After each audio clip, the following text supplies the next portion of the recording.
Hello, hi. Thank you for that introduction, Anna, and for passing the mic. I'm happy to welcome all of you and Beatriz to this first event in the 2021-2022 season of Conversations in Contemporary Art. I'm this year's convener of the program. The program has been running for 8 years now, and it's my second and a half time running this program, second year doing it during COVID. And I am very excited for the year we have ahead of us. At some point during the event, I'll link to the website where you can see all of the great speakers and guests and artists and practitioners we'll be welcoming into this space.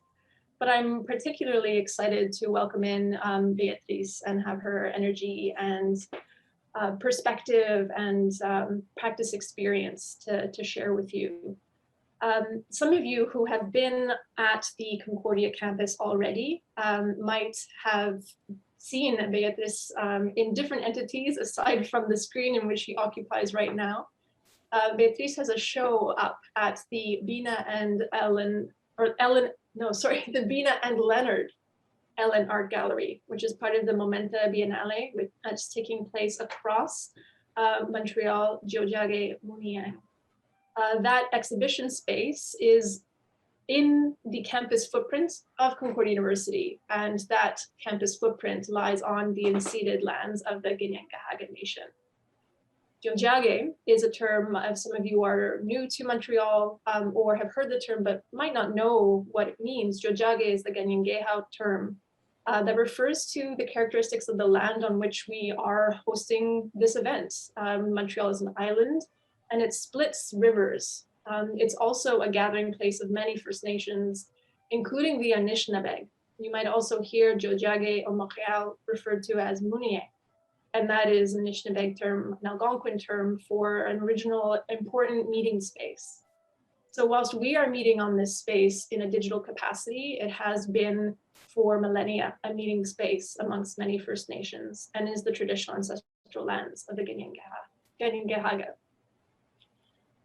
You are joining us through a bridge of technology and tubes, which is also landed. The Zoom server for this mechanism that is not only hosting this talk, but so many of our daily interactions and how we gather is in Daguronto, also known as Toronto.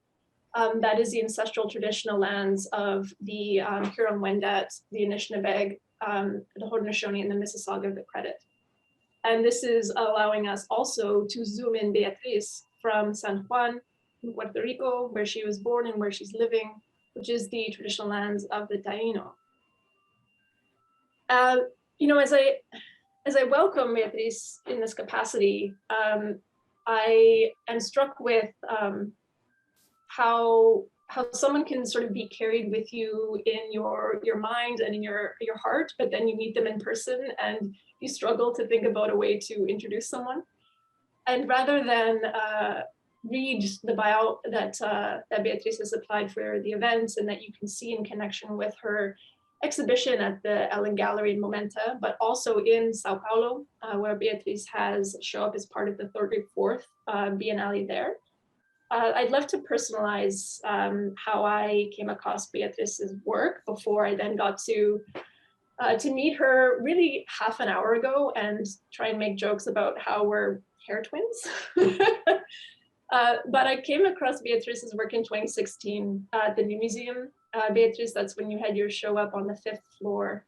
And it was an installation about strategy and song and sign. And you were working with different ways of using film, media, and moving image to tell stories and to have long-term conversations with women who are politically engaged and how they relate to being in a collective. And I was at that time a doctoral student trying to grapple with documentary fiction and storytelling and how new images can maybe do this. And I hadn't really resonated with any work in that category until I saw your piece. It was like a visceral reaction. So when I saw that you were participating in the Momenta Biennale with the Ellen Gallery, I thought, well, I am organizing this speaker series. I'm going to shoot my shot, as they say, and see if we can get you in to launch our program. So as someone who is sensitive to collaboration and conversation, someone who's sensitive to working with community and telling stories that are often undertold or not told, thinking about post-coloniality and positionality in your work, a heartfelt welcome to you. And thank you so much for finding the time to join us this afternoon. Everybody, Beatriz is going to talk a little bit about her work, show us some work, and then I'm going to come back onto the Zoom space, and then we'll have some discussion and Q&A. So over to you, Beatriz. Thank you so much. Thank you, Maya, for the personal introduction. It's really nice. Let's see. And well, thank you for everybody who's hosting and doing tech and, otherwise has made this possible, including the Biennale. So let's see. I thought first I would talk a little bit generally about my work. And then I will, just in time, there's a truck backing up to make some, good sound, background sound for us. So I'll talk generally about my work first, and then I'll talk a little bit about the work that's in exhibition right now as part of the Momenta Biennale. And then afterwards, I will share some other work with you that is new and that I haven't shown a lot yet. As I was sharing with Maya before, I'm, really happy to have a conversation more than to just talk by myself. So I'll give a bit of general intro, and then I'll speak about the work, and then it'd be great to open up a larger conversation. So as Maya mentioned, I live and work in Puerto Rico. And a lot of my work comes from thinking through this place and rethinking what the camera does, what images are within this context. Not just within this context, but I guess what I try to think of it or explain it is rather than making work that is about this place, I try to think with it and through it about the rest of the world. Most of my work is in film and video. I work a lot with people who are not actors. So I sometimes start a project through thinking about a place or a group of people. I propose a structure. It could be a narrative, it could be a game, it could be a script. And then there is a process of improvising from that initial encounter. I'm interested in what the camera can do as a social object. So, for example, if you have a camera with you, you are able to spend an amount of time with others that you don't know, with people that you don't have a relationship with, because the camera represents a kind of external eye. It represents vision socially. It represents attention. So it is many times an opportunity to create a new relationship that is undefined. And so that's the place that I start from. So there's a series of works at the Leonard and Bina Ellen Gallery right now on show. There's one piece called Godzilla. Godzilla is like a I'm not sure if you would call it a transliteration, a mispronunciation, a miswriting of Godzilla, how you would pronounce it in the Caribbean, Godzilla. It's a film that I made not immediately after the 2017 hurricane, but let's say maybe starting to film 4 or 6 weeks afterwards. The hurricane was because it was a catastrophe. It called upon Puerto Rico many cameras, many processes of visualization that were sometimes very exploitative. No, we became an image of catastrophe, and this is a kind of common process these days. So not something unique to that moment, but it was something that I was familiar with. And, you know, after the hurricane, we were all living through it. So I mentioned that to say that it was hard for me to pick up a camera again, because I was I was hyper aware of the ways in which the camera then socially could represent and enact a kind of exploitation. But I was also really struck by the sensorial moment, by the way that things felt different, not just the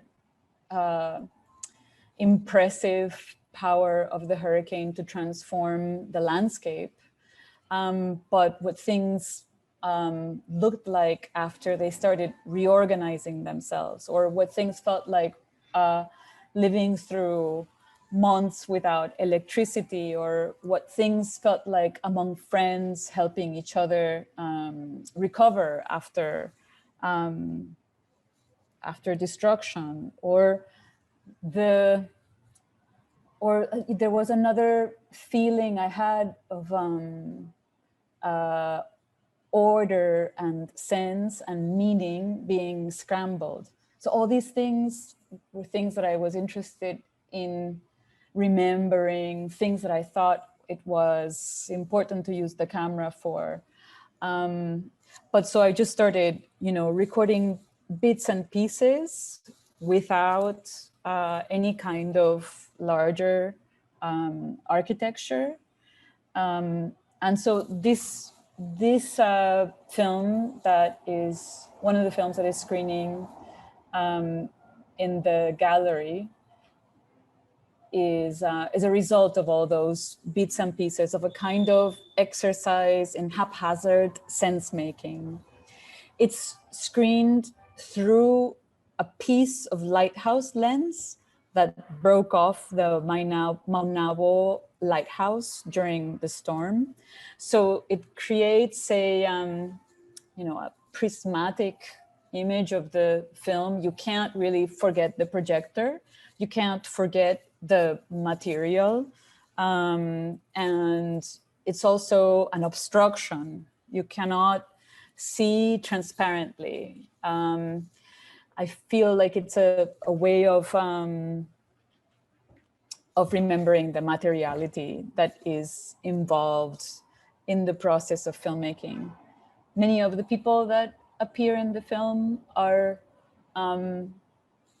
friends who, just like everybody was doing here after the storm, friends who were who needed help picking up the pieces, literally. And so a lot of the images in the film are of those kinds of putting things back together, even if they don't quite fit. So that's one film that's showing there. Another work is Marche Salomon, which is a video made during 3 very quick weeks in Port-au-Prince as part of a really important and fabulous theater festival called Quatre Chemins.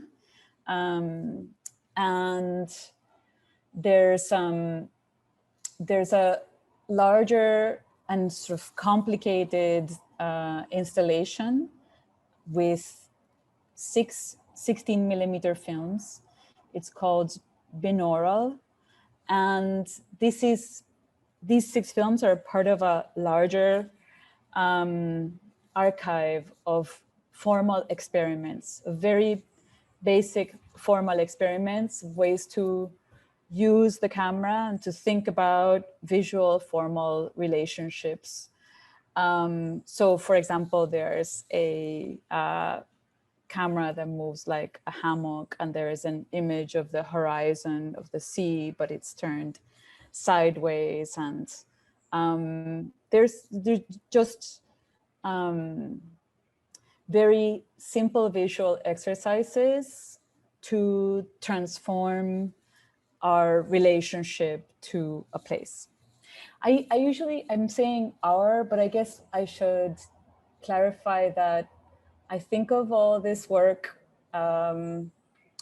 not as necessarily a communication of a message or an idea, but about, it's a way to reorganize my own senses. So sometimes I'm making a work in order to change the way I can see something. And of course, offer it also as a way for others to see anew. But I think I'm as much the subject or the audience of the work as others are. So there's this 60 millimeter film installation. There's Cosilla, there's Mache Salomon, and there's another film that I made in collaboration with Mapenzi Nono, who is a performer in their own right. That's called La Cabeza Mató a Todos. So maybe if there are people that have seen the show, we could talk about all of the work, but then I also thought it would be good to share at least one of those works for people to see. And Anna has shared it on the chat already, Gosila, with the password. So maybe what we can do, if it makes sense, it's about 10 minutes long. We can go watch it from the link. Does that make sense? And come back in 10 minutes. And then also, were you guys able to download it? Should we stream at the same time?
Voy.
Sento de atrás de carro abarrotado de gente. Es de noche. Passamos por la playa e uma balena orca brinca hasta mi falda. Ao momento se siente como uma balena, pesada, pero pronto se seca. Hay que salvarla pero me dá medo. Não nos dará tempo de regressar a la playa, pero por suerte vemos uma fuente. Esse é o pátio anterior do Museu de Objetos Tibetanos. Tiramos la balena ali imediatamente, se hidrata e esbalena outra vez. Han invitado a escritores, artistas e gente famosa a escolher seu objeto tibetano favorito e escrever sobre ele.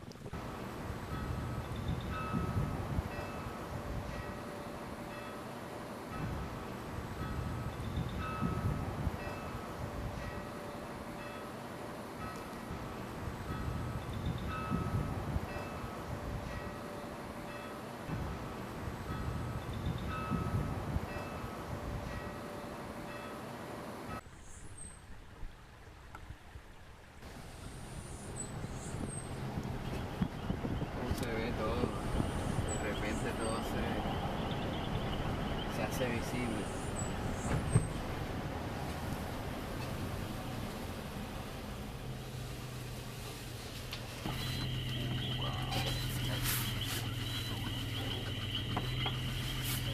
Oye, no ayuda a nadie que venga a darle un machetito a eso. Mira, se le campa el bolo encanto también. Bueno, parte del camper está en el camino de Natalia. Mira, eso estaba. El muro se cayó ahí. Y por ahí se puede bajar. Caminando a duras penas. Y parte del camper está Y ahí. entonces están subiendo y bajando por acá. Sí.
entrar a un auditorio y contar la historia de la humanidad con los 5 objetos que quedan después de la tormenta.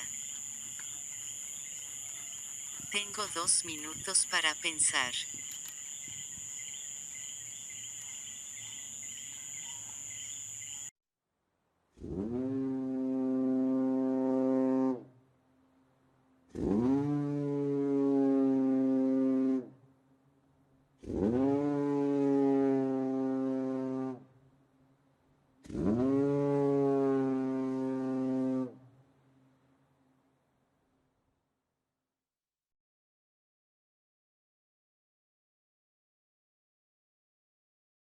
Hope that people were able to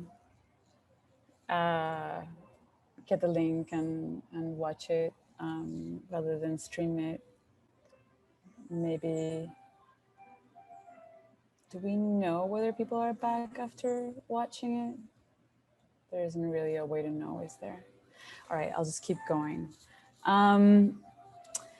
So I don't know, maybe also I will say that the more work I make, the harder it is to say, this is the way I make work, or this is what I'm after, as if there was a very clear methodology and a very clear conceptual strategy. More and more, I'm just interested in what I can do with the camera and thinking sensorially, thinking physically, thinking materially in ways that are outside of what are things that are already conceptually defined by myself. In a way, if you can describe it beforehand, then perhaps it's not worth doing for me at this moment. So that actually makes it so that talking about the work is sometimes more confusing than it used to be. So for example, there are maybe 5 or 7 years of work in which there was a more defined methodology in which I was shooting within a structure that more or less looked like ethnography, or a kind of ethnography of the unconscious, or with the unconscious, or following unconscious processes. And now that's not necessarily the case. And a project, a film like Godzilla, perhaps has me as a subject trying to make sense of the world more than a relationship between me and somebody else with a camera in between. And that is, that's maybe something that is the result of the conditions in which it was made. But it also says something about, to me, about my own choices of who is a subject, or whose subjectivity I am interested in thinking with. So, okay, it's really hard to speak out to the ether without getting anything back. But Beatriz, do you want, yes. can I help with you the Yes, awkward? please. Of course, by apologizing for the sound of the screening, but there's a linked question to what you were just saying. I don't want to by any means interrupt your flow, but just because at the beginning you said, you know, if you said that it was awkward, we could jump in with a question. Okay, I can read it. I just found it. Yeah. I wonder if you could talk a bit about your formal decisions you've made in the film, like the inverting of the frames, lens flares, and blurring of viewpoints. Do you have a clear image of how you want the work to develop, or do you allow the medium to have a sense of authorship of its own? So, right, in this piece specifically, in which there are moments that I put the 60mm camera literally hanging from a tree branch while we cut another branch. I wasn't even making the framing myself. Rather, I was letting accident and, you know, the possibility of the film happening while work was happening. to take over. So that Godzilla has a lot of different kinds of, there's even like bits of iPhone video in it, and there's black and white hand processed film. So there's many different approaches, but the only thing that really ties them together is contingency. It's what was possible. It's an opportunistic film in the sense that it is, you know, made of bits of pieces of a moment in which there was so much going on, so much transformation that you didn't want to stop and put a camera in your hands most of the time. So what you wanted to do was help chop the tree that needed to be chopped and help get the car through the flood. And earlier, Maya and I were talking about ethical questions. And I think that in the moment where you are in the middle of something like that, the ethical questions are really present. Do you want to be the person picking up the camera when you should be picking up the knife, you know? So it's a film made of bits and pieces from a year of being the people in the middle of a larger hurricane. But the moments where the decision to pick up the camera was the right decision were very, very few. So those, I would have to say that all those formal elements are mostly accidental and perhaps picked up, you know, when I was finally putting something together and chosen in a way that let its accidental nature come through. And so that's why you have scratches and in the hand processed film and lens flare and camera upside down. It's not all exactly purposeful in the moment of shooting, but purposeful in the sense of, you know, making sure that that idea of disorder still came through. So I also was planning on showing something else, which I'm a little bit afraid to do. But maybe I was gonna share a 4-minute, it's a kind of a trailer of a very different work called Oriana, which is actually related to the show that you were talking about, Maya, at the New Museum many years back. I've been working for a long time on a very loose adaptation of a book called Les Guerrières by Monique Wittig. And that work that you mentioned was, I would say, a prologue to that, or the beginning of that. And I'm now editing this, maybe the first long, I would call it quasi-narrative work, because it's not really, Wittig's book is not really a narrative. But then I'm also, this project will also live as a multi-channel installation. I just showed an 8-screen version of it in Sao Paulo at a space called Pivo, really fabulous space. And so maybe I'll share this because it's so different from Godzilla and from the work that I'm showing in the Leonard and Bina Ellen Gallery. Let's see if it works. It's just under 4 minutes. Yes?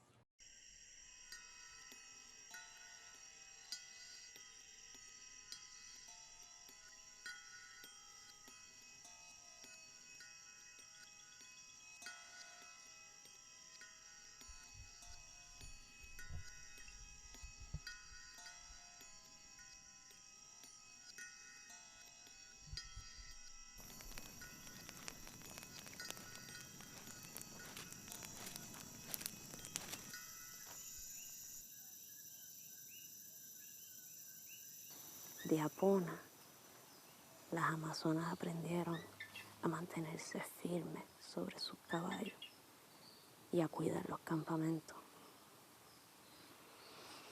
Las de Gatma se consideran aptas para destruir a los enemigos, como Segma, de cabeza de leona, la bien llamada, la poderosa, la bebedora de sangre.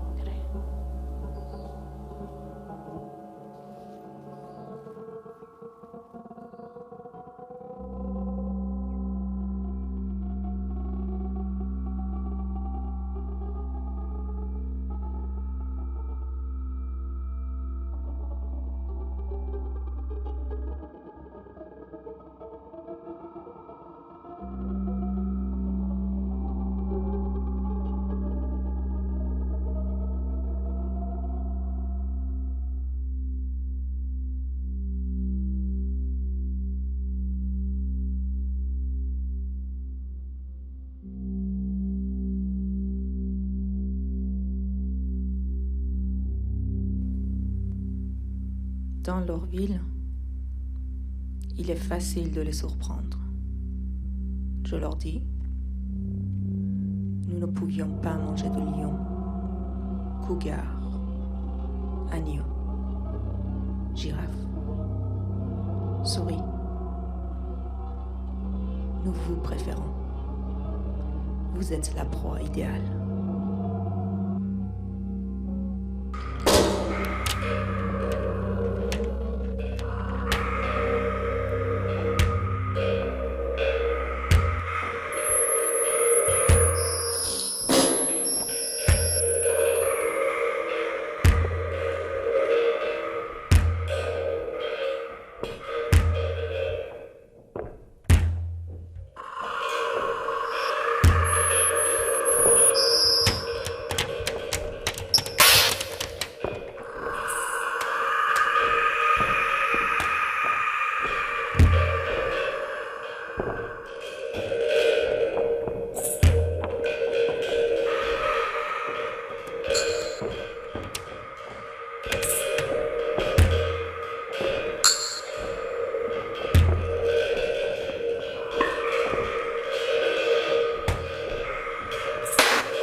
So, Le Guerrier is an experimental novel written in 1969 by Monique Wittig.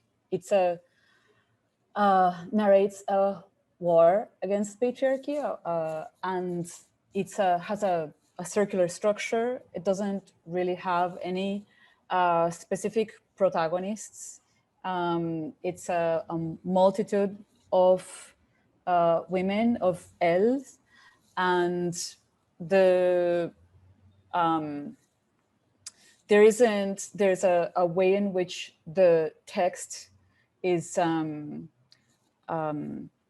there's a column of women's proper names that go through the text. So the proper names are there, but they're divided from the person. They're made into a collective. Wittig was interested in the idea of writing from a collective female subjectivity, a universal female they. And she was interested in doing this not just through changes in pronoun, but also a change in the structure of the novel itself. So for example, there is no interiority. There is a constant description of the world interacting through the senses. So the women speak, the women write, the women urinate, the women spit, but you don't ever have access to an individual's interiority in relationship to that world, which would be the classic modern novels protagonists. So there are ways in which these ideas of the novel are also really common in among cinematic tropes, right? You expect a character to have character development, or you expect to follow characters through a film. For example, these are ideas from novels that make their way into cinema.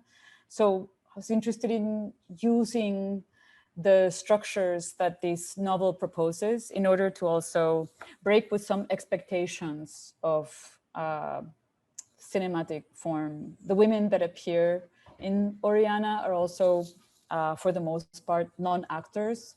We shot a lot of it during the lockdown here, kind of living together for a week, 2 weeks, and working from very so from a series of descriptive scenes picked out from the novel. I've been working on it for a really long time, so and doing different experiments with it. I was really always very interested in this book and in its commitment to formal experimentation in order to propose a different way of thinking about gender. So, and this film will, I think of it as something that doesn't really have a set structure. You know, it doesn't need to only exist as a feature. It doesn't need to be only a multi-channel work. And I kind of wanted to keep growing and to add different pieces to it. I'm also even thinking about making films as if I were the women inside the text. But that's, this is a kind of like possibility of making a world within a world. Yeah, so maybe, I don't know if people have questions about that, or if... There is one about the soundscape. And I'm really glad that we could hear the sound much more clearly with that trailer. Colin is asking you, Beatriz, if, or he's saying that I get a very intimate sensory mood from the sound in your work. I was wondering how you approach creating or placing sound and music in your films. Yeah, I've never, Oriana, I'm working with a group called Racta. It's a group of musicians from Sao Paulo who made original music for the film, from thinking from a collaboration directly with the text, like before seeing the images. So I'm working with their sound, not as a, like they didn't make sound specifically for a scene, you know, they made sound for the entire film, and then I'm using that in different sections. And it was a really interesting collaboration because we had to do it all distanced, you know, pandemic production style. So they made a series of compositions, and then and they gave me the stems of those compositions as well, so that I didn't have to use the music exactly as it was composed, but it could also like open up into different forms. So, and we just did a presentation right now in Sao Paulo in which they played for 5 hours live to the 8-screen projection. And that was really interesting, at least for me as an audience, to see them relate to the film and respond to it live. But usually I don't use music at all, except as a kind of found sound. there's a bit of music in Godzilla where there's a scene in which there's people dancing in very low light in a bar. And it's the music from that moment in the bar. I've never before used music until this film, Oriana. And I found it, you know, it was an interesting new experience. I found it like it provokes a different way of relating to the images. And I've always kind of resisted any idea of musicalization or, you know, having the music be a kind of directing presence in the work.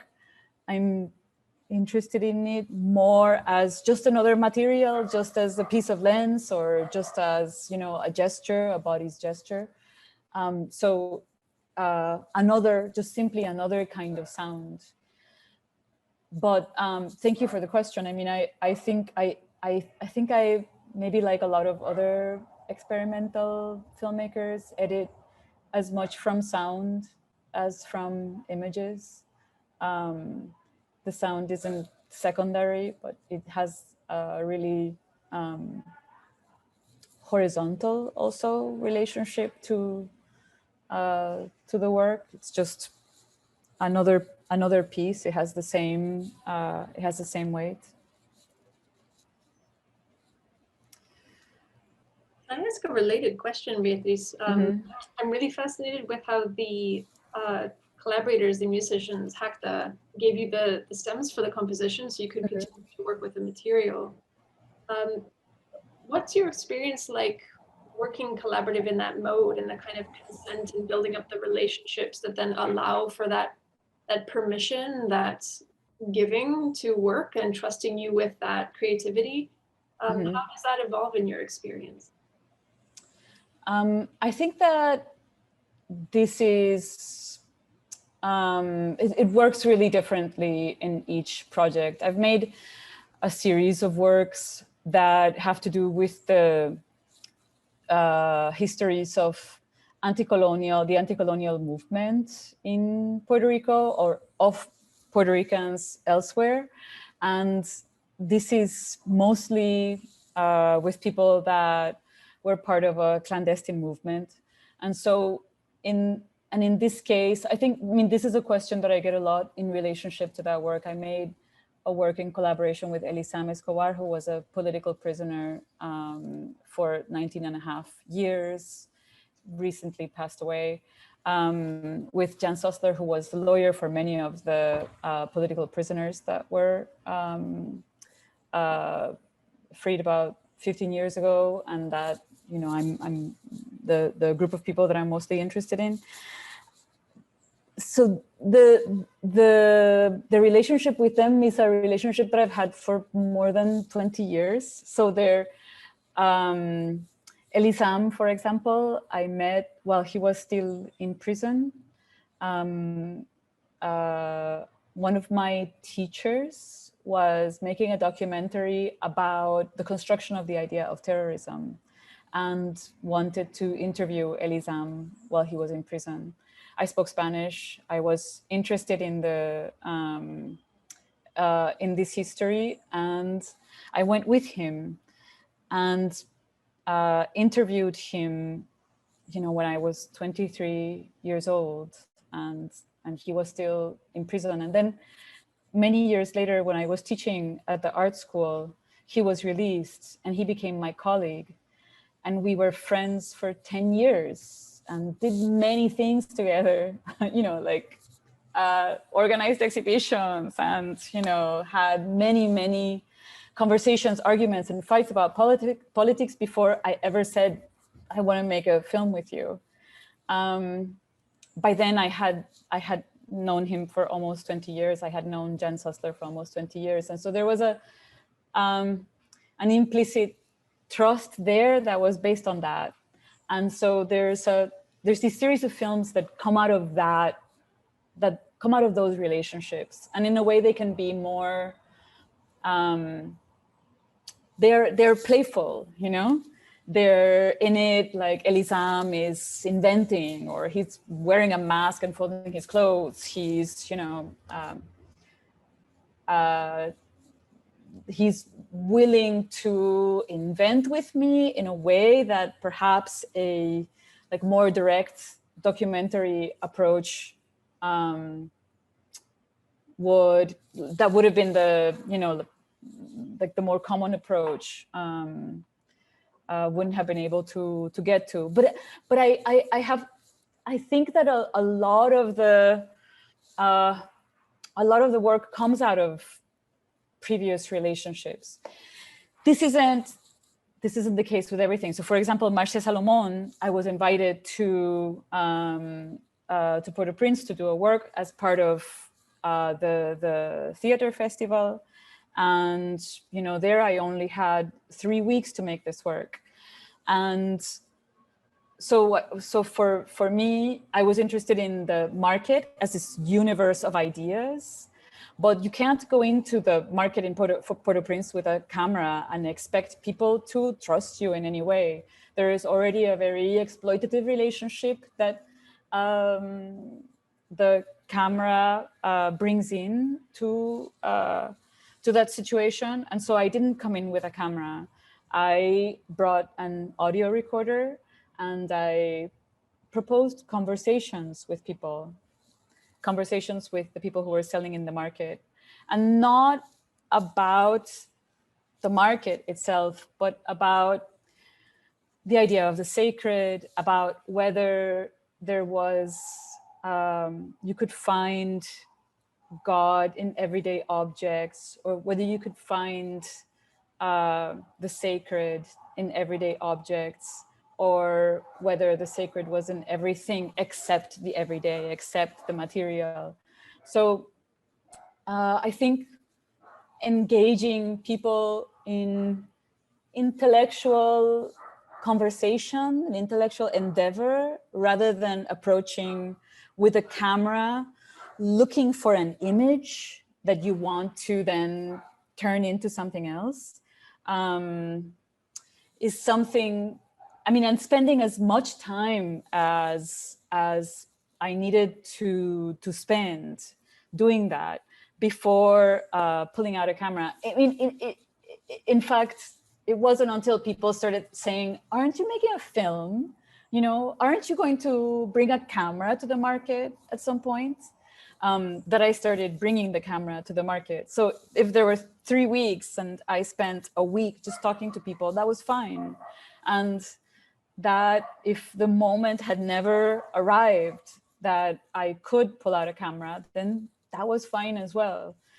So I think that's part of it, sort of like not having an approach that is, like about what can I take, but rather what is the real possibility of a conversation between this person and me, and also to be as straightforward and honest as you can about where's this image going to be seen, how is it going to be, what is its context, how is it going to circulate, how much power do you have to decide what's in it or not, who is going to see it first, all that stuff you have to say. And I think that, because of the relationship that Haitians have to cameras, they're already really well trained to know that all these questions need to be asked, and that first you say no, and then you find out what is possible. So I think that people feel very much the owners of their own image and know the ways in which their images are used in the world in that context. That's not always the case. Sometimes you have to be the person to offer that information rather than wait for people to ask. Also, Marcia Salomon, so you were going to ask something, Maya? Yeah. Oh, well, it might be what you were about to say, perhaps, but you said this very specific thing about asking yourself and communicating to participants about who's going to see the work and where will it be shown. Right. And the project specifically was shown first in the market. Right.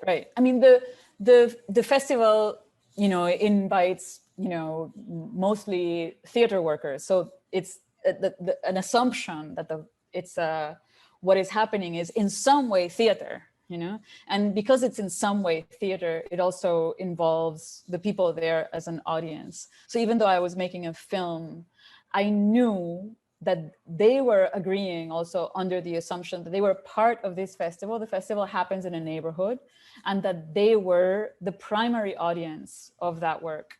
And there's also decisions that I make in the work because they are the primary audience. I think I've talked about this before, but there's a moment in the film in which the two performers, non-actors, but they're performers at that moment, are speaking with a goat's head in their hand. They work in a meat selling place. So they're used to handling meat. They're used to handling a goat head, and one of them puts their their finger inside the eye, and it can be like a disconcerting, or it can be strange to that moment. But I know it wasn't strange to them. I know it wasn't strange to the people in the market. I knew they were the primary audience of the work, and they made that cut and that decision to keep that in that for them. Then that becomes difficult once the film starts to circulate. But I think it's important to keep always this idea, this specific audience in mind as I'm making the work, to not adjust it.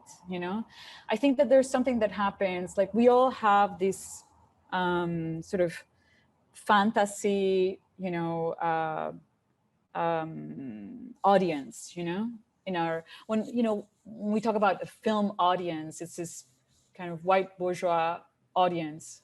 And I think it takes making film for a specific audience that is not that generic audience, in order to make a different work that has a different subject at its center, has a different, just the same as, you go see a painting of a prince made in 17 something. It wasn't made for you. The moment you are looking at that painting, you are also putting yourself in the place of who it was made for. And that creates certain kinds of identifications already without one even realizing it. So I'm thinking, and this is perhaps something that I don't know, but something that I'm experimenting with, I think that when you put somebody else as the audience, as the center, then that will also create other kinds of identifications as other audiences come into the work. You have to see it through the people that are in the film because it is made for them. Yeah.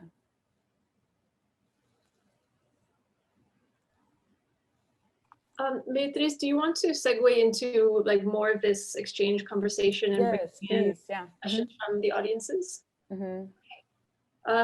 There is a question related to kind of what you were just articulating, this idea of making films with different subjects at their center, and then maybe that can also extend to another node, which is also working with film made by other people with, in turn, other subjects at their center.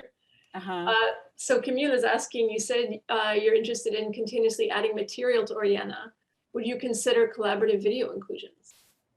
Yeah, sure. I mean, I don't even know how to do that, It would be like, I would have to learn how to do that. But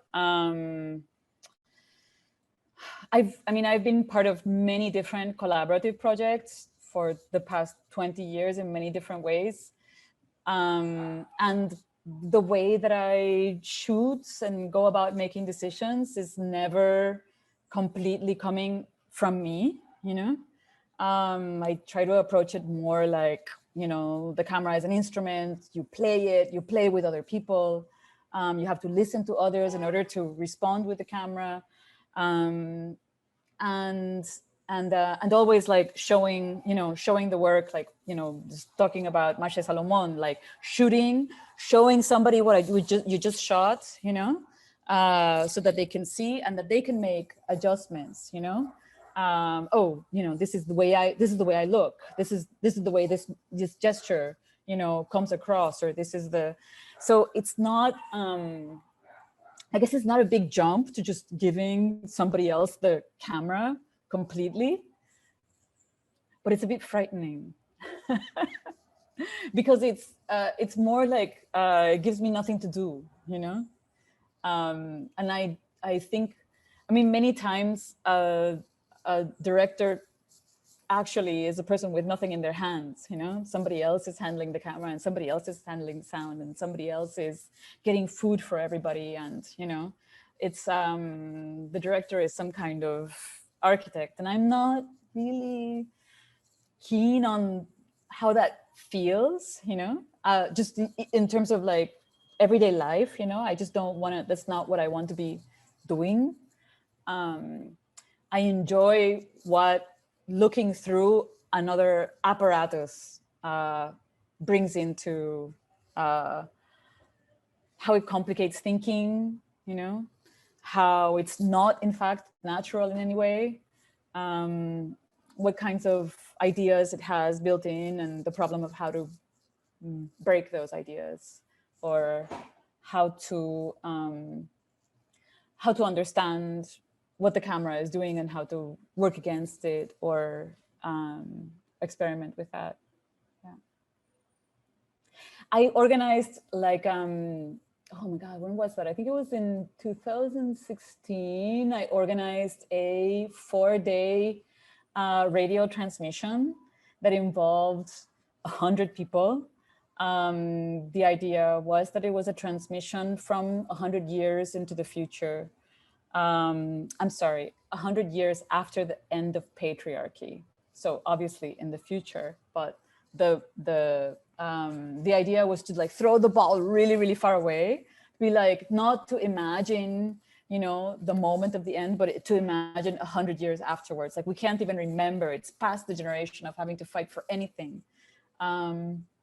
So, and that was organized like 4 days. Each day had a different organizer, programmer. I only, was responsible for organizing then one day. And then in each one of those days, people like, it sort of kept subdividing so that, somebody had 3 hours and then they were organizing those 3 hours. And out of those 3 hours, somebody else had 1 hour. And so it was this rhizomatic process. And in the end, we were all together for 4 days, but I didn't know most people. And that was amazing. And so I can totally imagine a film being made that way as well.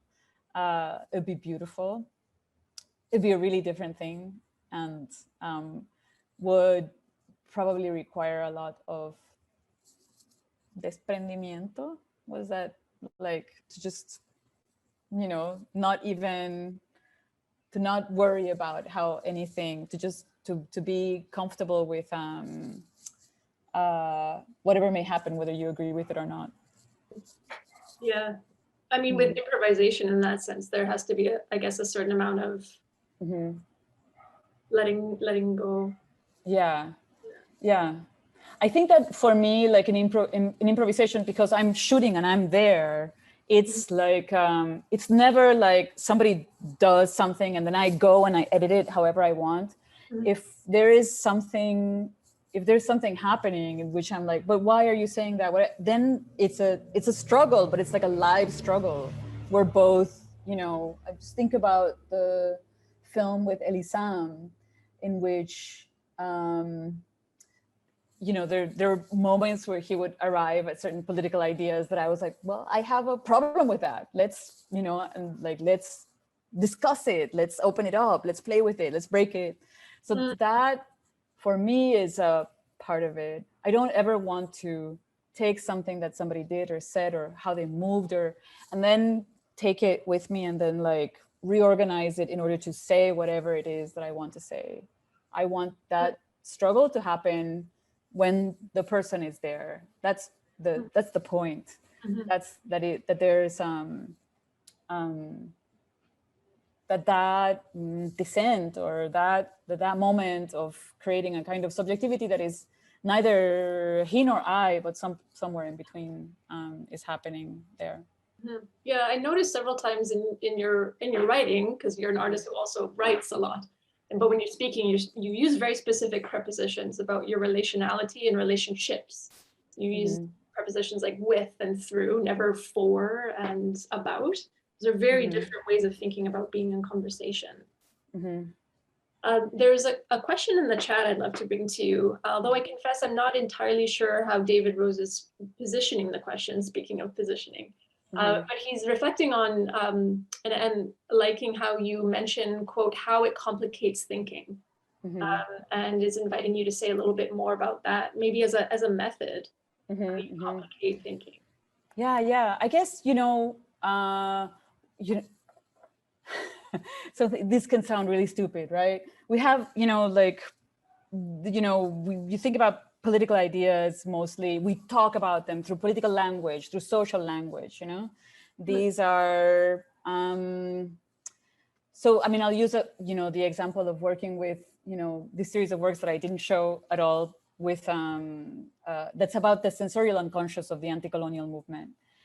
It's very different to think about like the communiques or, the anti-colonial struggle as political ideas and political language than to think about it through the senses, through how people sat together in a kitchen, who was a mother, who had to, do their work at 10 o'clock at night, who was also a teacher, who had been, all these things have to do with experience and with thinking through the senses and with others. And you get to really different places when you think about, that moment of the anti-colonial movement through those kinds of sensorial and material relationships than thinking about it through political language. So the same thing happens when you have a camera in your hand,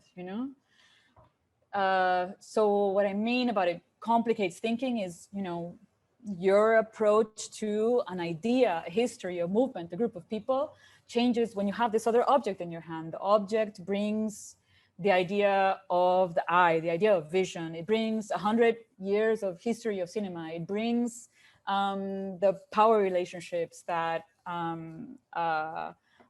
appear at that moment. It brings a lot of things into the room that are material and physical, or that make all those material and physical relationships more present,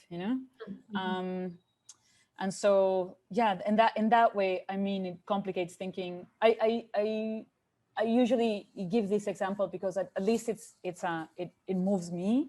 I think about the conversation that I can have with my father, just he and I, and then I think about the conversation that he and I might have with a recorder, pressing record, and then I ask the question. And that, is an example, perhaps because of the complicated relationship that we all have with parents, that when you picture yourself doing that, putting that object there, and everything that brings up, the possibility of that voice being recorded, of every word then perhaps being listened to by others, or just being more important, or a different kind of attention being given, then you realize that it's a different, it's not, I think of it as like material thinking, physical thinking. So it complicates certain ideas that you might have about what is possible to talk to your father about, or what it is possible to think with your father. So maybe, I mean, for everybody that might have a different answer, that question might have a different answer, but it changes for sure. The object in between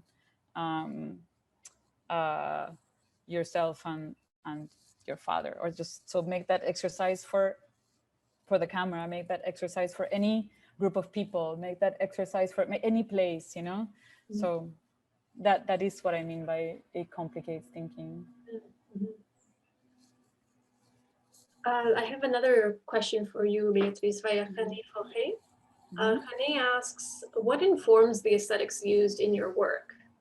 I feel like the way you use the projector, the camera, the framing, the editing, the soundscape, etc., in the work presented at the Leonard and Bina Ellen Art Gallery never allows us to forget the process behind the images.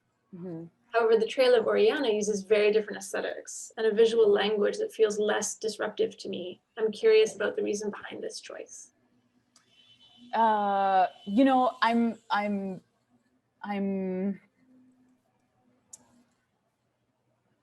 making this work, Oriana, in relationship to this text is a kind of collaboration as well. It might be a collaboration with a dead person, but it's a collaboration. Like I really try to think with the book and with the text. And so there's a way in which the text is written against the idea of the modern novel. And so I wanted the film to be also leaning against the idea of cinema, which meant not being completely outside of that logic. It means being enough within it that you can sort of move it around, you know, from within. It's also, I mean, I just showed a trailer just to give you an idea of it, but it's very different, has a different pacing. It's not so controlled by the sound, you know. But I wanted to share it as well because, you know, because it's something that I said earlier, just that, you know, there's at a certain moment you have made so much work that you've really made work very differently in different moments. And so it doesn't make sense anymore to present anything as coherent. I also think that maybe that is helpful for other artists, for younger artists, just to see that you don't have to, maybe you might fail at lecture, you know, but you don't ever have to say, my work is X, Y, and Z. I do this in this way. My research is A, B, C, you know, like it's open, you know, life is open, and you can make something one way in one moment and then make it a different way the next.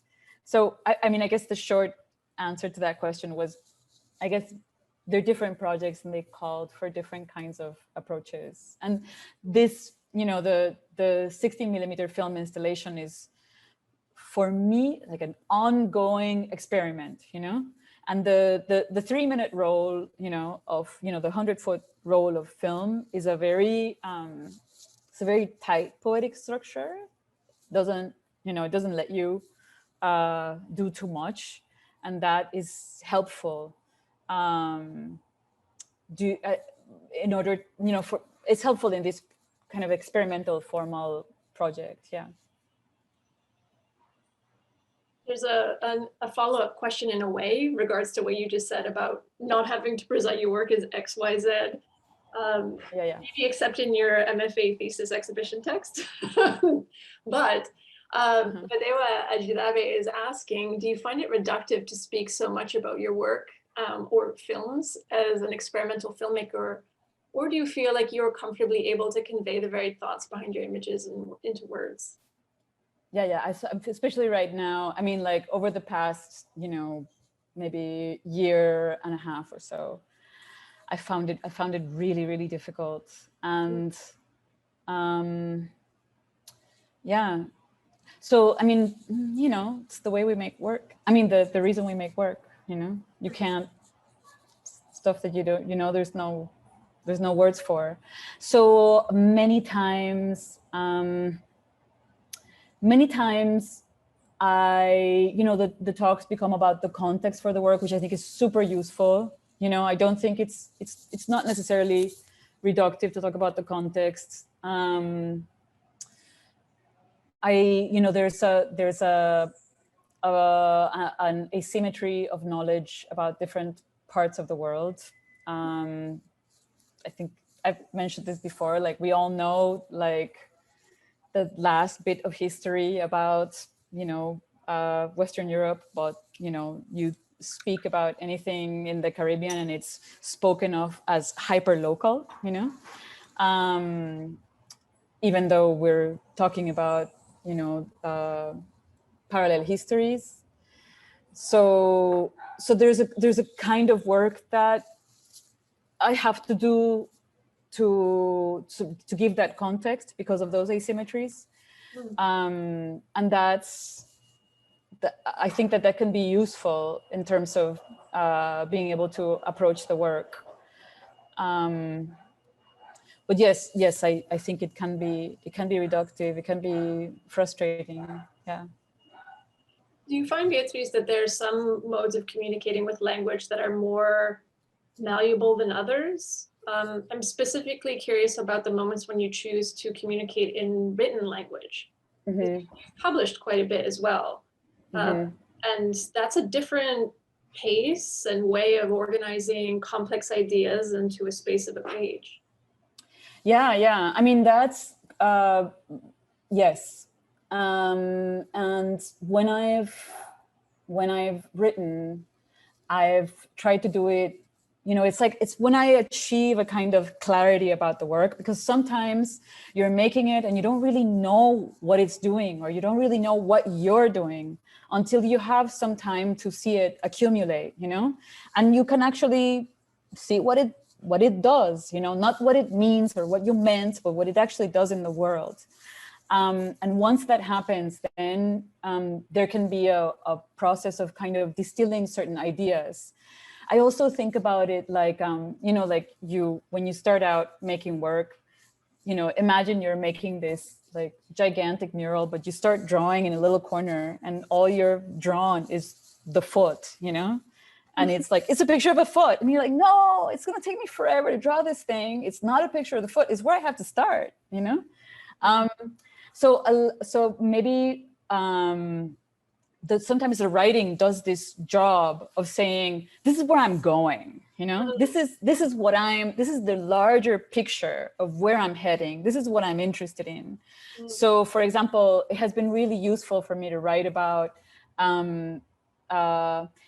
other models of art making that do not privilege the audience, that are not about meaning, that are not about sense making, and that has been really useful because then I can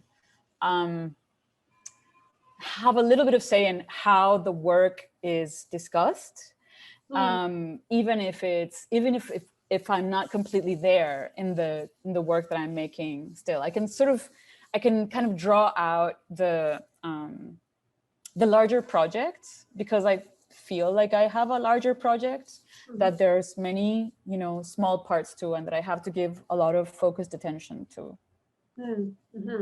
Well, speaking of focused attention and larger project space, there's a question in the chat from Clotilde Allen. Did you have a big collection of footage from Godzilla, and how much time did it take you to collect the videos?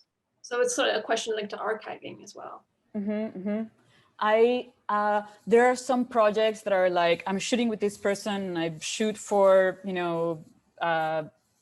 2 weeks, 3 weeks, and that's all of that goes into a project. But then I'm also constantly shooting, during that period of time after the hurricane, I was sort of paralyzed, as a person that, kind of lives with a camera a little bit in their hand. I was actually afraid of what it meant to have a camera in my hand at that time. So I would say I had a lot of different kinds of footage, but not as much as I normally would have. Sometimes shooting a lot makes me see clearly what I'm paying attention to. So there was a point over the past, 2 years that I realized I was shooting a lot at night and just things that you could barely see happening in the dark. So I know that I'm like, these are ideas that I'm working with right now. And if somebody had asked me what that was about when I was doing it, I'd be like, I don't know, I'm shooting in the dark. I have no idea why, this is the thing but as the footage accumulates, then it starts also having a kind of weight. Oh, there are things that happen at night, a kind of preparation that happens at night that cannot happen at other times. There's a kind of freedom that happens at night that cannot happen at another time. At least I can't get there through sitting at my house and researching it or Google searching what happens at night. I have to go out and look. Yeah, you make that, you do that research creation. Yeah. I'm looking at the time, and even though I really want to keep chatting with you, and I wish that we could, you know, frankly, hang out and have a drink and continue to chat, everybody in the room together. It is now 6 o'clock for both of us. We're in the same time zone. So at this point, I want to thank you so much, Beatriz, for your openness and, you know, your ability to improvise through the botched video sharing and then to talk about your work and then fall into this conversational mode. It's a really nice energy that you've shared with us. And thanks to those who... Thank you for having me. Oh, absolutely. And thanks for those of you who came to join us and those of you who asked questions, and to the Sika crew that helps with the publicity and engines of this talk, which includes Anna and Doug at Fourth Space. Anna, did you want to say goodbye? I did. Ooh. No, okay, so there's an echo. You can imagine Anna's voice echoing from the Fourth Space in that manner down to San Juan, Beatriz, to where you are. And I'll be in touch with you in email format. But again, thank you so much for your time. Oh, Anna's back. You. With a mic. No, despite it being a beautiful prop, it's not sending us sound. I'll just jump in and say thank you, everyone. We're slowly making our transition back into the space, and it's proving to be always fun and a challenge. But thank you from Four Space, Maya, Beatriz, everyone else. Thank you. I guess I'll just note, if you can hear me, which you probably can't, We can. You can? Okay. Woo! Speaking of blunders, I'll just note that we're going to fix all of that in the recording, including the sound and the videos. We're going to download them, and as part of the recording of this session, we'll have all that embedded in there perfectly. So apologies for those blunders earlier today. Thank you for your patience. Beatriz, it's been a pleasure to listen to you, be in the space with you, and kind of collectively watch some of your work together. Maya, thank you as always for making everything work tip-top, even if last minute things fall apart. This is the world that we live in. It's all good. Thanks everybody for being here. We welcome you back next time. Please consider also coming into the space to attend some of these conversations. We welcome you here anytime. All right, on that note, we're going to close this webinar. We wish you a good evening and a good weekend, and we'll see you all again soon. Thank you. Bye. Ciao.